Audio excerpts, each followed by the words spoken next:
Honourable justice Ramalingeswara Rao గారిని ఈ ప్రారంభోత్సవ సభను ఉద్దేశించి ప్రసంగించవలసిందిగా ఆహ్వానిస్తున్నాను. సభా సరస్వతికి నమస్కారం. వేదిక మీద ఉన్నటువంటి పెద్దలకు, వేదిక మీద ముందు ఉన్నటువంటి ప్రముఖులందరికీ కూడా నా నమస్కారం.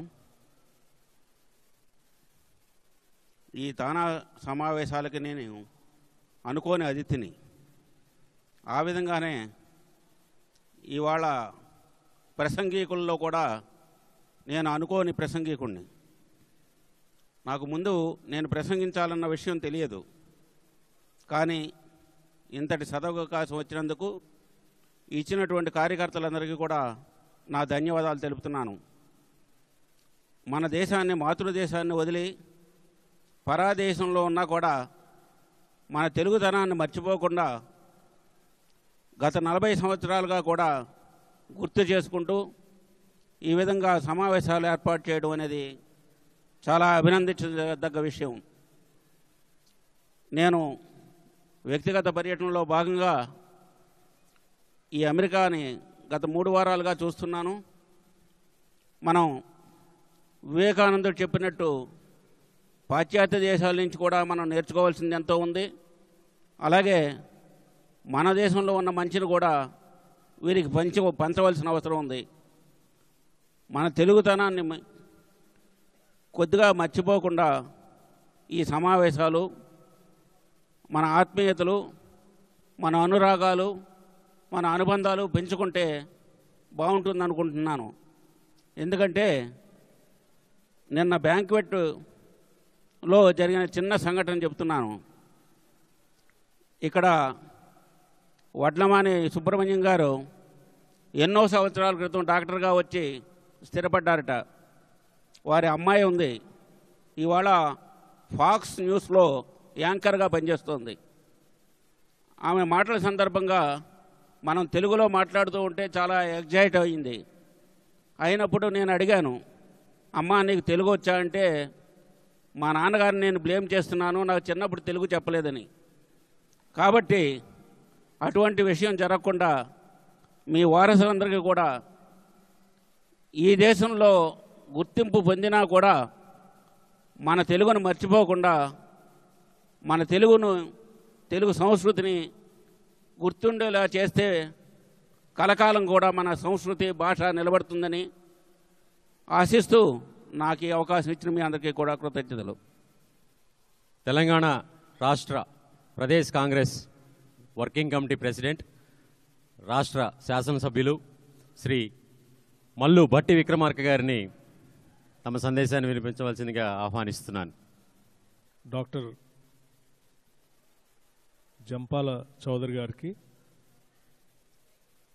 అలాగే కార్యక్రమానికి ముఖ్య అతిథులుగా వచ్చేసినటువంటి ఆంధ్రప్రదేశ్ రాష్ట్ర మంత్రివర్యులు కామినేని శ్రీనివాస్ గారికి, పార్లమెంట్ సభ్యులు మురళీమోహన్ గారికి, ప్రకాష్ గౌడ్ గారికి, వేదిక మీద ఉన్నటువంటి సినీ ప్రముఖులు రాఘవేంద్రరావు గారికి, క్రిష్ గారికి, సిరివెన్నెల సీతారామశాస్త్రి గారికి, భరద్వాజ గారికి, ఇంకా హైకోర్టు జస్టిస్లు చాలామంది ఉన్నారు, వారికి, వేదికని అలంకరించినటువంటి ప్రముఖులతో పాటు ఈ కార్యక్రమానికి ప్రపంచవ్యాప్తంగా ఇక్కడికి వచ్చేసినటువంటి తెలుగు సోదర సోదరీమణులందరికీ కూడా నా హృదయపూర్వకమైనటువంటి నమస్కారాలు తెలియజేస్తూ ఉన్నాను. తానా మహాసభలంటే చిన్నప్పటి నుంచి చాలాసార్లు వినేవాళ్ళం. ఏదో ఆనాటి ఉమ్మడి ఆంధ్రప్రదేశ్ రాష్ట్రం నుంచి అమెరికాలో స్థిరపడినటువంటి వాళ్ళు అప్పుడప్పుడు ఒక సమావేశం ఏర్పాటు చేసుకొని కల్చరల్ ప్రోగ్రామ్స్ చేసుకుంటారేమో అనేటువంటి ఒక రకమైనటువంటి అభిప్రాయంతో ఉండేటువంటి వాళ్ళం. కానీ నిన్నటి నుంచి ఈ కార్యక్రమాన్ని చూసిన తర్వాత తెలుగు రాష్ట్రాల ఆత్మని మీ మనసు నిండా నింపుకొని ఈ ఉత్తర అమెరికా తెలుగు అసోసియేషన్ పేరు మీద మీ మనసు ద్వారా ఆ రెండు రాష్ట్రాల ఆత్మని ఇక్కడ ఆవిష్కరింపజేస్తూ ఉన్నారన్నటువంటి విషయాన్ని చాలా ప్రత్యక్షంగా చూసిన తర్వాత చాలా స్పష్టంగా అర్థమవుతూ ఉంది.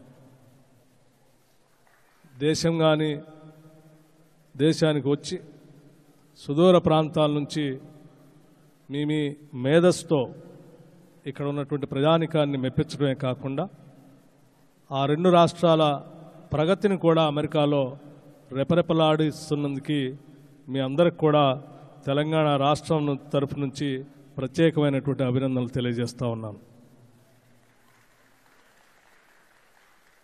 తానా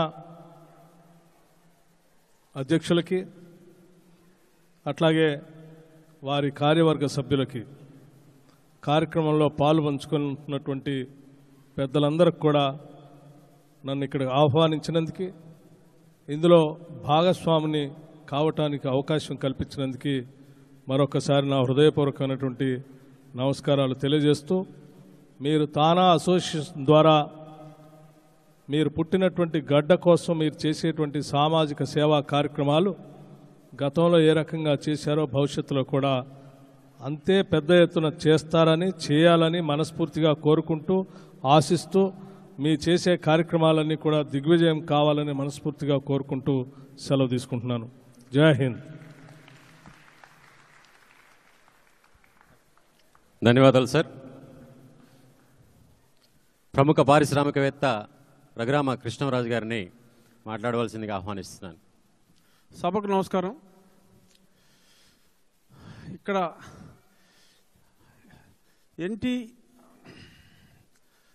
తెలుగు జాతి ముఖ్యంగా అందరూ గుర్తుంచుకోవాల్సింది స్వర్గీయ నందమూరి తారక రామారావు గారిని. మే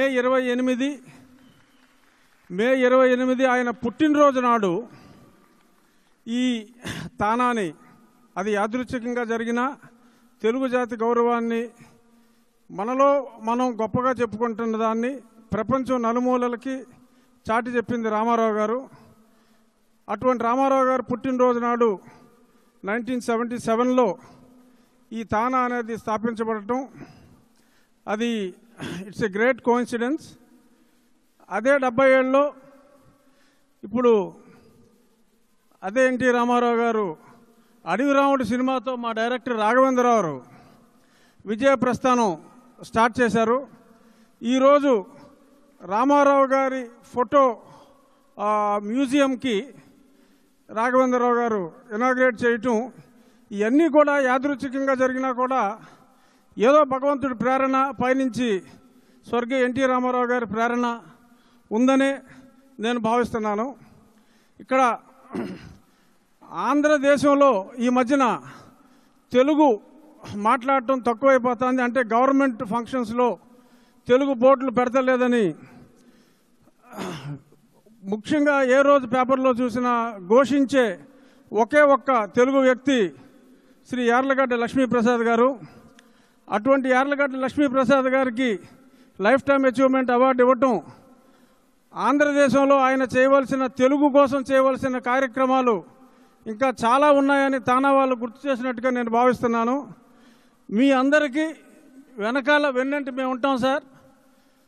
మేక్ ఇన్ ఇండియా లాగా టాక్ ఇన్ తెలుగు అనేదాన్ని, తెలుగులోనే మాట్లాడండి అనేదాన్ని మీ ద్వారా ముందుకు తీసుకెళ్ళి తెలుగు జాతి గౌరవాన్ని ప్రపంచం నలుమూలలకి, ఎందుకంటే భారతదేశంలో హిందీ తర్వాత అత్యధికంగా మాట్లాడే భాష తెలుగు భాషే. కానీ ఏ ఇద్దరు తెలుగు వాళ్ళు కలిసినా కూడా ఈ మధ్యన ఇంగ్లీష్లో మాట్లాడుకుంటాం అనేది ఒక ఫ్యాషన్ అయింది.